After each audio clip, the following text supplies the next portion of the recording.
Late అయితే ఎలాగ ఇప్పుడు స్టూడెంట్స్ ఉన్నారు, థర్డ్ డిగ్రీ బీటెక్ వాళ్ళు ఉన్నారు, వాళ్ళు ఫోర్త్ ఇయర్లోకి వచ్చారు. వాళ్ళకి ఇప్పటికి ఇంకా 3 ఇయర్స్ పడాలి. వాళ్ళు ఇస్తేనే కానీ, వాళ్ళు క్లెయిమ్ చేస్తేనే కానీ వీళ్ళు సర్టిఫికేట్ ఇవ్వరు. అంతా క్లెయిమ్ చేసుకోవాలి, ప్లస్ వీళ్ళేమో ఎక్స్ట్రా పే చేసుకుంటే కానీ సర్టిఫికెట్స్ రావు. కూటమి ప్రభుత్వాలు ఏమంటున్నాయి అంటే మేడం, ఈ 7 months అయిన తర్వాత కొంచెం బడ్జెట్లు లేవు. నిన్న మీడియా ముఖంగా చంద్రబాబు గారు ఏమన్నారు అంటే, పోలవరానికి మిగతా వాటికి ఇచ్చిన నిధులు ఇటు అయితే వాడలేను, నేను ఏదైనా అప్పు పుడితే కనుక అమలు చేస్తాను, అప్పు చేసేనా అంటున్నారు. ఎలా అనిపిస్తుంది మరి? కొంచెం టైం టేకింగ్ అంటే మళ్ళీ అకాడమిక్ ఇయర్ చేస్తే మనమే మా మీదే కదా మళ్ళీ పన్నుల రూపంలో పడేసేది. ఎక్కడైనా అప్పులు చేస్తే మా మీదే. అదెందుకు మొత్తం మీద మీరు గవర్నమెంట్ కాలేజీలని మాడిఫై చేసి ఏ ఒక్క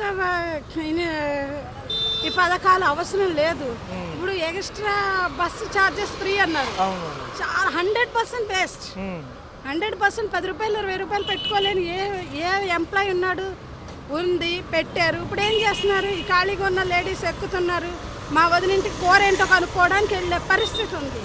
ఆ పథకం వేస్ట్, తీసి పారేయండి. గ్యాస్ బండలు ఓకే, 3 బండలు కాదు 2 బండలు ఇవ్వండి ఓకే. అంతేగాని ఇలాగా వ్యర్థమైపోయిన పథకాలు చాలా ఉన్నాయి. దాన్ని తీసుకెళ్ళి ఎడ్యుకేషన్లో పెడితే చాలా బాగుంటుంది. ఈ బస్సు పథకం అనగాలి అదంతా స్టూడెంట్స్కి ఇస్తున్నారు. రాయితీ ఇవ్వండి స్టూడెంట్స్కి, లేదంటే స్టూడెంట్స్కి ఫ్రీ పెట్టండి. అందరికీ బస్సు పథకం అనేది అనవసరం. నిజంగా ఆ పథకం అమలు చేస్తే ఎంప్లాయ్ అనేవాడు బస్సు ఎక్కలేడు, ఎక్కి టైంకి వెళ్ళలేడు. ఎందుకంటే ప్రతి బస్సు రష్ ఉంటుంది. ఖాళీగా ఉన్నాడు, సినిమాకి వెళ్ళాల్సిన వాడు, పని పాట పార్కుకి వెళ్ళేవాడు కూడా బస్సు ఎక్కి కూర్చుంటాడు ఖాళీ కాబట్టి. ఇప్పుడు దానివల్ల ఉపయోగం ఏముంది? ఇప్పుడు స్టూడెంట్ నష్టపోతున్నాడు. 3వ డిగ్రీ 4వ డిగ్రీకి వచ్చాడు, కట్టుకోలేక కదా జేవీడీ అని వచ్చాడు, ఉంది అని అవకాశం ఉందని వచ్చాడు. ఇప్పుడు వాళ్ళ అమ్మ నాన్న దాన్ని కట్టలేరు, ఏం చేయగలుగుతాడు? డిగ్రీ మధ్యలో ఆపుకోవాలా? సర్టిఫికేట్స్ రావాలని ఇబ్బందే కదా మేడం? రావాలి కదా, మరి వాడు జాబ్లోకి వెళ్ళాలి. వెంటనే జాబ్లోకి వెళ్తేనే ఫ్యామిలీ పోషణ ఉంటుంది. అది లేకపోతే వాళ్ళు ఇంతవరకు చదివింది కాలం వృధా, ఈ డిగ్రీ వృధా. మళ్ళీ వాళ్ళు వెళ్ళి రైతు బజార్లోనో రైతు మార్కెట్లోనో కూరగాయల షాప్ పెట్టుకుని కూర్చోవలసింది. అంత దీనస్థితిలో ఉన్న వాళ్ళే జేవీడీకి పెట్టుకున్నారు. నిజంగా జేవీడీ పెట్టుకున్న వాళ్ళు అందరూ అర్హులేనా అంటే 15 ఎకరాల ఆసామి ఉన్నాడు. అంతెందుకు ఇప్పుడు ఈ వయోవృద్ధులకి ఇచ్చేది 10 ఎకరాలు ఉన్న ఆసామికి పెన్షన్ వస్తుంది. అవసరమా? 2 కొడుకులు ఉన్నారు, ఆస్తి ఉంది, అవసరమా? వాళ్ళ అబ్బాయిలు చూస్తారు కదా. లేని కూలీ నాలి వాడికి అసలు పెన్షన్ లేదు, ఎందుకంటే వాళ్ళకి సరైన ఆధారం లేదు. ఈ అంశాలన్నీ పక్కన పెట్టి ఉప ముఖ్యమంత్రి మారుద్దామా, సీఎంను మారుద్దాం, ఈ అంశాలు ఎక్కువైపోయినాయి మేడం.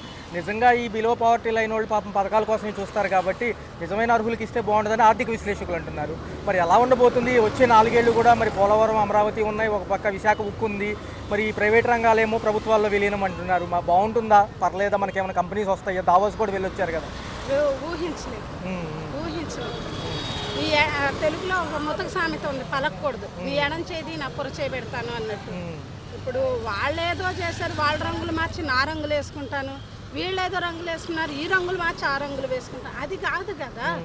పథకాలు కావాలి, ప్రాజెక్టు కావాలి, రావాలి, కంపెనీలు రావాలి. మన తెలుగు పిల్లలంతా అమెరికా ఎందుకు పారిపోతున్నారు? వాడు తరిమేస్తున్నా అమెరికా పారిపోతున్నాడు. ఎందుకని? ఇక్కడ ఉద్యోగ అవకాశాలు లేక. ముందు దాని వైపు ఆలోచించండి. ఉప ముఖ్యమంత్రి వీరుంటే ఏంటి, వారుంటే ఏంటి, ఆలోచించవలసింది జనజీవనం గురించి. వీళ్ళని పారిపోకుండా ఆపాలి అంటే మీరు కంపెనీలు తీసుకురావాలి.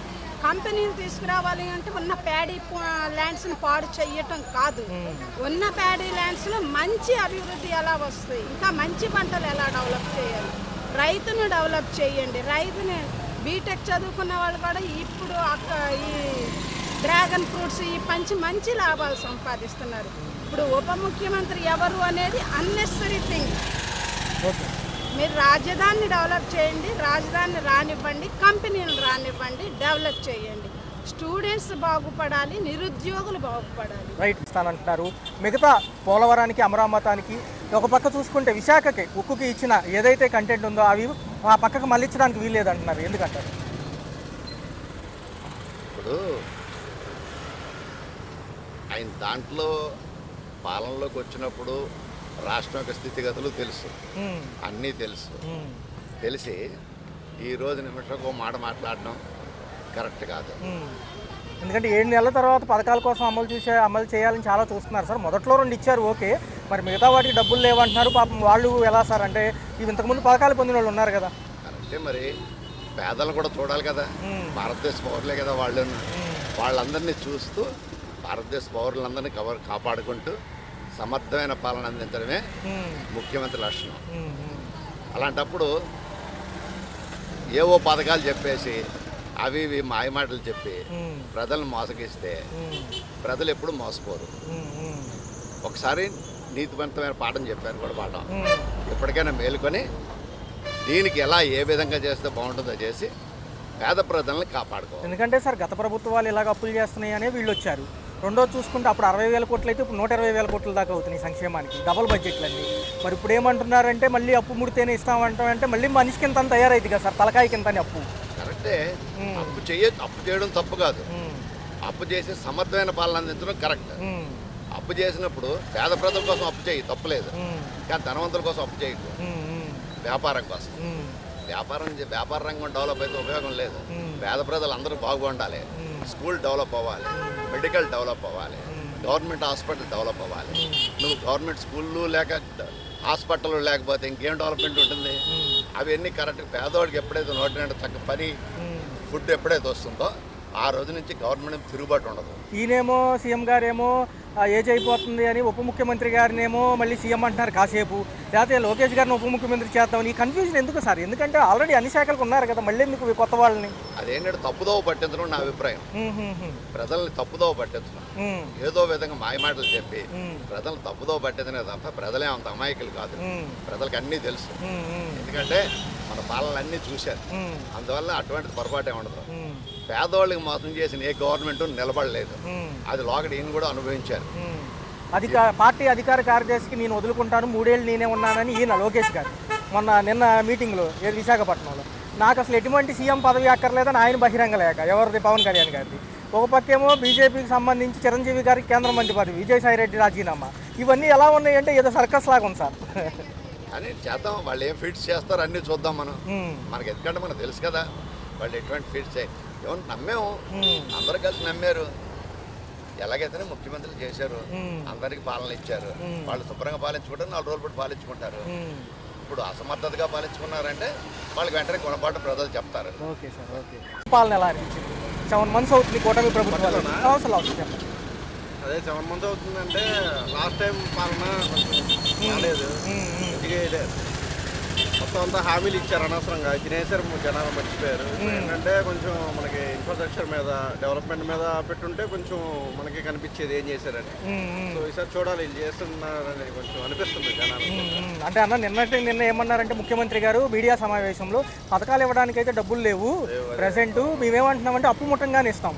అమరావతికి ఇచ్చిన డబ్బులు కానీ, పోలవరానికి, విశాఖ ఉక్కు పరిశ్రమకి ఇచ్చారు కదా, ఇవన్నిటి మారిస్తే మళ్ళీ అవి ఆగిపోతాయి అంటున్నారు. మరి ఎలా చూడాలంటారు? మంచిదేనా? మంచిగా అంటే చంద్రబాబు గురించి తెలిసిందే కదన్నా, ఎప్పుడు ఇచ్చిన మాట మీద ఉండరు, కొంచెం అడిగిట్గా ఉంటారు. బట్ ఈసారి ఏంటంటే ఆయన మారారు, మంచిగా అయ్యారు అని చెప్పి అందరూ అంటున్నారు, మనకి అలాగే అనిపిస్తుంది. రెండో చూసుకుంటే అన్న, ఈ పార్టీకి సంబంధించిన నేతలు ఎవరైతే పవన్ కళ్యాణ్ గారు కానివ్వండి, లోకేష్ గారు కానివ్వండి, ఏమంటున్నారంటే పార్టీ కార్యదర్శిగా లోకేష్ గారు నేను ఇప్పుడు వరకు 3 సార్లు ఉన్నాను, వేరే వాళ్ళకి ఇవ్వండి, ఆయన త్యాగం చేస్తున్నారు పదవి, నాకు ఎటువంటి సీఎం పదవి వద్దని ఆయన ఎవరు మన పవన్ కళ్యాణ్ గారు. ఎలా అనిపిస్తున్నాయి ఈ అంశాలు? అంటే ఆయన పోరాడిందే సీఎం అవ్వాలని, ఇప్పుడేమో పదవద్దు అంటున్నారు. అంటే కొంచెం మరి చంద్రబాబు గారు మ్యానిపులేట్ చేస్తారు తెలిసిందే ఎవరినైనా. సో ఇక చూడాలి, ఇంకా కొంచెం టైం పట్టిద్ది. 1 year 1.5 year అలా అయితే మనకి అప్పుడు. చిరంజీవి గారు కేంద్ర మంత్రి పదవి అంటున్నారు, ఆయన కూడా బీజేపీ హయాంలో వస్తారా? లేదు, ఏమి జరగలే కానీ, బట్ ఈ 1.5 year చూస్తే దాన్ని బట్టి అర్థమవుతుంది. అంటే మరి సంక్షేమం ఏమో గతంలో కొంచెం బాగా అందింది కాబట్టి పేదవాళ్ళకి. సంక్షేమం అంటే ఆయన 90% ఇచ్చారు, చెప్పిన హామీలని నెరవేర్చారు. బట్ మనకి డెవలప్మెంట్ లేకపోయినా కానీ హామీలు మటుకు ఇచ్చారు. ఈయనైతే హామీలు అనేది కొంచెం కష్టంగానే ఉంది, ఎందుకంటే ఆల్రెడీ అయిపోయింది. ఇది నెక్స్ట్ విద్యా కూడా నెక్స్ట్ ఇయర్ ఇస్తా అంటున్నారు. ఇళ్ళకి కూడా ఇప్పుడు చాలా కాంప్లికేషన్స్ పెట్టారు, సొంత ఇంటికి February 1 నుంచి పెట్టారు. ఈ గ్యాస్ కూడా చాలా మంది ఇబ్బంది పడుతున్నారు. అది ఇచ్చారు కానీ బట్ అందరికి అందట్లేదు. అవి కొందరికి అకౌంట్లు లేక, తెలియక, వాలంటీర్లు అనేది లేక చాలా మంది ఆగిపోయింది. సో ఇలాగ చాలా నెగిటివ్ ఇంపాక్ట్ కూడా ఉంది. ఓకే, కొంచెం ఏంటంటే ఈ మద్యం దొరకడం వల్ల విచ్చలవిడిగా కొంచెం ఇంకా బ్యాడ్ అయిపోయింది. అవునన్న, అది మరీ దారుణంగా సిచ్యువేషన్. ఇంటికి కూడా రావట్లేదు, చాలా మంది తినేసి అన్న క్యాంటీన్లో కూడా రావట్లేదు. అదొకటి. ఆ మందు కూడా ఏం బాగోట్లేదంట. చాలా మంది హెల్త్ ఇష్యూస్ వచ్చేసినాయి. సో గవర్నమెంట్ అనేది కరెక్ట్ కాదు, కొంచెం మంచిగా ఆలోచించాలి. ఈ ఇన్ఫ్రాస్ట్రక్చర్ మీద, కంపెనీస్ మీద మనకి డెవలప్మెంట్, ఆగిపోయిన పోర్టు కానీ, ఈ ఇళ్ళు కానీ, ఇంకా ఈ రేషన్ కూడా ఇది చూస్తున్నారు. ఎంత కొత్తగా ఏదో వస్తున్నారు వెళ్తున్నారు తప్ప బట్ మనకేం జరగట్లేదు. ఓకే, వేచి చూడాల్సింది అయితే. మారుతున్నారు నాయకులు, బట్ మనం ఇలాగే ఉండిపోతున్నాం. సరైన నాయకుడు అనేవాడు లేడు చెప్పాలంటే. పర్లేదా పథకాలు లేట్ అయినా పర్లేదా? పథకాలు లేట్ అయినా పర్లేదు. ఎందుకంటున్నారంటే డబ్బులు లేవంట ప్రజెంట్, అప్పు పుడితే ఇస్తామంటున్నారు. పోలవరానికి లేకపోతే అమరావతి కట్టుకోవడానికి ఇచ్చిన డబ్బులన్నీ కూడా పక్కకు మళ్ళీ ఇచ్చేయాలంటే కుదరదు. సో అందుకని చెప్పి కొంచెం టైం పట్టిద్ది అంటున్నారు. మరి ఏంటి మరి పథకాల కోసం చూసేవాళ్ళ పరిస్థితి ఏంటి? ఏం చేస్తాం, వాళ్ళ మన ఒక్క నిమిషం అభివృద్ధి కావాలి కానీ ఫంక్షన్లతో పని ఉందన్న. అభివృద్ధి కావాలి. ఇప్పుడు ముసలోళ్ళకి పెన్షన్లు అన్నీ ఆపుకుంటా, లేని వాళ్ళకి ఏది ఆపుకుంటా పంపిస్తే ఈ అభివృద్ధి అనేది ముందు కావాలి, అందరికీ కావాలి. ఇప్పుడు ఉన్నవాడికైనా లేనివాడికైనా అంతా అభివృద్ధి కావాలి మెయిన్ అన్న. నిత్య ఇప్పుడు అన్ని నూనె, ఈ పప్పులు, ఉప్పులు ఇవన్నీ బాగా ఎక్కువ పెరిగిపోయినాయి అన్న. కూలి పనికి వెళ్తున్నాం అంటే 500 వస్తుంది అంటే వారంలో 2 రోజులు 3 రోజులు ఉంటుంది కూలి పని, నిత్యం ఉండలేదు. ఇసుక కూడా అక్కడక్కడ దొరకట్లేదని గోల ఎక్కువైపోయింది అన్న. ఇసుక కూడా ఇసుక అంత ఫ్రీగా ఉందనుకో అన్ని పనులు ఉంటాయి అన్న. టైల్స్ ఓడుకుంటుంది, కాఫీ ఓడుకుంటుంది, వాటరింగ్ ఓడుకుంటుంది, అన్ని పనులు ఒక ఇసుక వల్ల అన్ని పనులు ఆగిపోతాయి. నిన్న మీడియా ముఖంగా చెప్పడం జరిగింది చంద్రబాబు గారు, మిగతా పథకాలకు సంబంధించి అమలు చేయాలంటే అప్పు చేయాల్సిందే, కానీ అప్పు ముడితే మటుకు నేను ఇస్తాను, అప్పటి వరకు ఏం చేయలేను అంటున్నారు. ఒక పక్క పార్టీ అధికార కార్యదర్శిగా ఉన్న ఈయన లోకేష్ గారు కూడా నేను పదవి వదులుకుంటాను, నాకు ఇచ్చిన పదవుల వరకు చాలు అంటున్నారు. ఆయనేమో బహిరంగ లేఖ రాశారు పవన్ కళ్యాణ్ గారు, నాకు ఎటువంటి సీఎం పదవి వద్దని. ఎలా ఉంది? వీళ్ళందరూ త్యాగాలు చేయడానికి ఎందుకు రెడీ అయ్యారు? వీళ్ళు మన గురించే పోరాడుతున్నారన్న. ఒకటే చెప్తాయి, నువ్వు ఇప్పుడు పోలవరం ప్రాజెక్ట్ అనేది అది పూర్తి అవ్వింది అనుకో అసలు మన ఆంధ్రదేశమే అనేది ఇంకా ఎవరు పట్టుకోలేరు. ఇంకా అడుక్కున్నవాడు కానించి అందరూ ఉన్నవాడు కానించి అన్ని పళ్ళు దొరుకుతాయి, అన్ని పండుతాయి.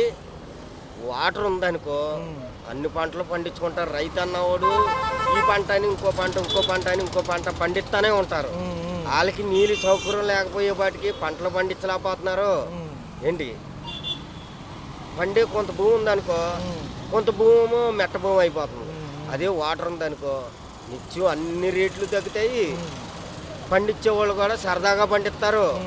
ఇప్పుడు పల్లెటూరు వాళ్ళు అందరూ సిటీకి రావసరం లేదు, ఎక్కడ వాళ్ళు అక్కడ బతుకుతూనే ఉంటారు. సో కొద్దిగా అభివృద్ధికి సమయం పట్టినా పర్లేదు అయితే. పర్లేదు. అభివృద్ధి ఏంటంటే మెయిన్ అభివృద్ధి అన్న మనకు మెయిన్ ఏంటంటే గుండెకాయ పోలవరం అన్న. పోలవరం ఇది అయింది అనుకో శ్రీకాకుళం నుంచి అట మొత్తం ఆంధ్రప్రదేశ్ అంతా ఏ కార్యకర్త వచ్చినా ఎవరు వచ్చినా మనకి లేనోడికి అభివృద్ధి చేయాలని. ఒక పక్క చూస్తే అన్న ఈ ఫిబ్రవరి నుంచి జగన్మోహన్ రెడ్డి గారు మళ్ళీ పాదయాత్ర అంటున్నారు నియోజకవర్గ వారిగిలిక. మరి చూస్తే ఈ అంశాలను లేవనెత్తి ఏదన్నా సింపతి పొందే అవకాశం ఉందంటారా? ప్రజలు ఆహ్వానిస్తారు ఎవరు? ఇప్పుడు మన కళ్ళ ముందు కనబడుతుంది కదన్న, ఎవరు చేస్తున్నారు ఎవరు చేయలేదు అనేది. ఒకరిని అనేది మనం అనకూడదు. అది ఆయన చేసేది ఆయన చేసాడు, ఈయన చేసేది ఈయన. ఇప్పుడు అందరూ ఒకలాగా ఉంటారు కదన్న, ఎవరికి నచ్చిన వాళ్ళు ఉంటారు. అర్థమైందా? ఇప్పుడు అయినా మనకేమీ ఈరోజు కాదు, వీళ్ళు మనకేమో ఈరోజు కాదు. ఎవరైనా మనకు 5 ఏళ్ళు నోట్లోకి వెళ్ళేటట్టు చూస్తే చాలు. మనకి కష్టపడేవాడు అంటే ఉంటున్నాడు, దోసుకున్నవాడు దోసుకున్నట్టుగానే ఉంటున్నారు. ఇందులో ఎవరో ఇది అనేది మనకి ఎవరో చుట్టం కాదు. ముసలోళ్ళని బాగా చూడాలి, అభివృద్ధి బాగా చూడాలన్న. యూత్కి ఇలా ఫంక్షన్ ఇవ్వలేదు కాదు, పిల్లలు స్కూల్లో భోజనాలు అయ్యి శుభ్రంగా పెట్టి అన్న, చిన్న పిల్లలకి అయ్యి అలాంటివి చూసి శుభ్రంగా చదువు గిదువు అభివృద్ధి అనేది అలాంటివి చేస్తే చాలు అన్న. మనకి కష్టపడుతున్నాం, ఖాళీ చేతులు ఉన్నాయి. ముసలోళ్ళు లాంటి వాళ్ళు పెన్షన్ టయానికి, ఆరోగ్యం ఇంకోటి అన్న, హాస్పిటల్లో ఒకటి అందుబాటులో మనకి, హాస్పిటల్ స్కూళ్ళు ఈ అభివృద్ధి చేయాలి. ఇంక ఉన్న వాళ్ళకి నువ్వు పథకాలు ఏమేమి అవసరం లేదు. లేనోడైనా గబక్కన హాస్పిటల్కి వెళ్ళిపోయినా బాగా చూస్తున్నారు అన్న ధీమా ఉందనుకన్నా గుండెల మీద చేసి పడుకోవచ్చు. ఇంట్లో భార్య బాగోపోయినా పిల్లకి బాగోపోయినా పనులు అనేది దొరకట్లేదు, పనులు ఉండట్లేదు. నువ్వు దాచుకోలేం కదా, డబ్బులు ఇంట్లో దాచుకోలేం కదా అన్నా.